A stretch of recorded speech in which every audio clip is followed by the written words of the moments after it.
Hello everybody, my name is Luis and let's talk about a library that I create for the Forge API .NET OSS. Basically, is a data manage API version 2 for the objects storage service. And here is the official documentation. Let's go in here, API. Basically, that's functionality for the OSS to create and delete buckets and to add and delete files and create the signed URL using .NET. Basically, that's it. And here's the package reference in the NuGets package in here. Really cool. And here's some dependencies and so on. Like this, here you can use the Forge credentials. Here's the default. Forge client ID, Forge client secrets, and here some reference for the API to create the OSS client. And here you can add a custom client ID and secret, so on, to get the buckets. You can get the buckets, create buckets, get buckets and delete it, and so on. And here you can add files or objects in there.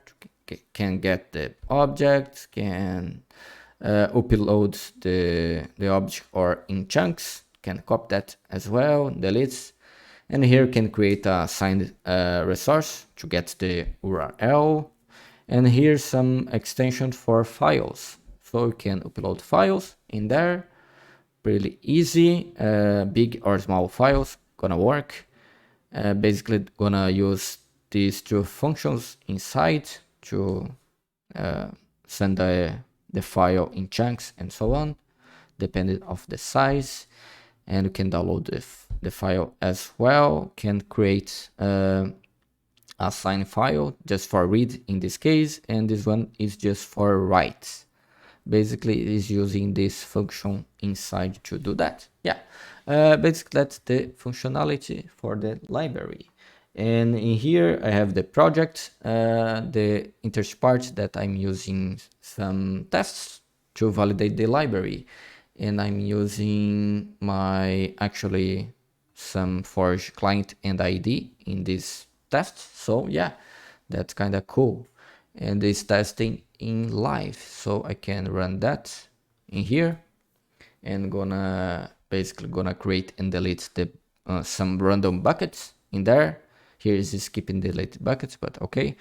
And yeah, in this Forge client doesn't have any buckets in there, and here I can create the buckets, can add some files, and gonna test some small and big files to validate the functionality of the library, and gonna do all this stuff, and I'm gonna test in there, and is testing as well in my action. I'm actually running the test in here as well. Yeah, that doesn't matter too much in here, but I'm testing, where is it? I'm gonna test in there. That's the test. I'm gonna test everything in there in my GitHub. So that's really cool because I set my where is it? I'm set in my GitHub these credentials. So I'm gonna check in there and gonna validate and test in my GitHub. That's a cool part. Yeah, the test, everything works fine. One thing is missing in this library that I need to fix in the future is I'm not updating the two-leg factor or the credentials. If past 1 hour, I guess gonna fail probably. I don't know. Yeah, I'm not sure. And in here I can check what's going on. Yeah, I'm getting credentials and never updating this configuration. So yeah, probably gonna fail if the token past 1 hour, I guess. I'm not sure. But yeah, that's the library. If you like that, give it a thumbs up. Don't forget to give a star in that. And yeah, if you have some ideas for some libraries or something like that, yeah, don't forget to subscribe. See you. Bye bye.